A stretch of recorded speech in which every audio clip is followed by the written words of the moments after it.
My name is Johannes. I'm a part of the Octanis Association and I'm a soon-to-be graduate student from EPFL in Lausanne. And what are you working on? So, we had about 2 months ago this awesome opportunity that we found online to acquire for free a scanning electron microscope, which is a microscope that uses electrons instead of visible light to take images of really small stuff. So the microscope is composed of 2 pieces. Because it's an electronic microscope, you of course have an electronic control console. And I mean, if you just look inside, me as an electronics engineer, my heart really starts racing when I look at this, because this thing is amazingly built. There's no computer in here, but still they have digital and numerical controls in here, and of course all the high voltage controls and all the power supplies needed to turn this thing on.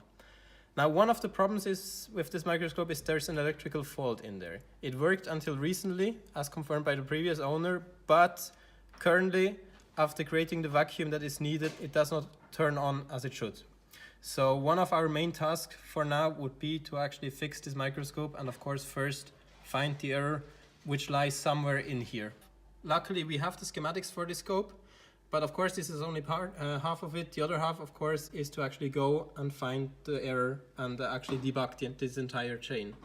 And this is the point where it would be really amazing to have good testing equipment and high-speed testing equipment to actually be able to go and measure the signals with an oscilloscope, to actually inject signals with a signal generator, and to basically test each PCB on its own for its functionality to actually be able to cross out any parts that work and hopefully find the error and then fix it. We've been going through the schematics so far to better understand the circuit in general, and from the previous owner we know that the vacuum system works, so the vacuum is created fine, but the instrument doesn't turn on, and that's because there's a vacuum interlock system in here, which basically ensures that the vacuum is fine, so at a reasonable level before the rest of the instrument can be turned on.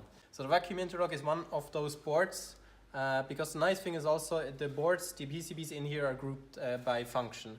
So we need to find the vacuum interlock board and test all the functionalities on there. And then maybe we can already solve it. We have schematics available because it was built back in the 80s, so you actually with your instruments you still got all the schematics. Another goal of this project is of course to fix it in the first case, but then also make this available to a bigger public. And so this on one hand includes trying to make it physically available so that you can come and do a microscopy here. But we also want to publish the documentation of this instrument because it's a really awesome piece of hardware and it teaches you a lot about how they did schematics and instruments back in the days. So for me this is a really amazing piece of hardware and I really would like to see it come to life again. But it will need some work. So with an oscilloscope we could measure all the signals in this instrument and on every PCB. Using a signal generator, we could actually stimulate all the PCBs and see if the input that we give it results in the expected output. And of course, a benchtop power supply is always useful if one of the power supplies in this box is broken. With the Keysight bench bundle, we would be fully equipped to get this scanning electron microscope working again.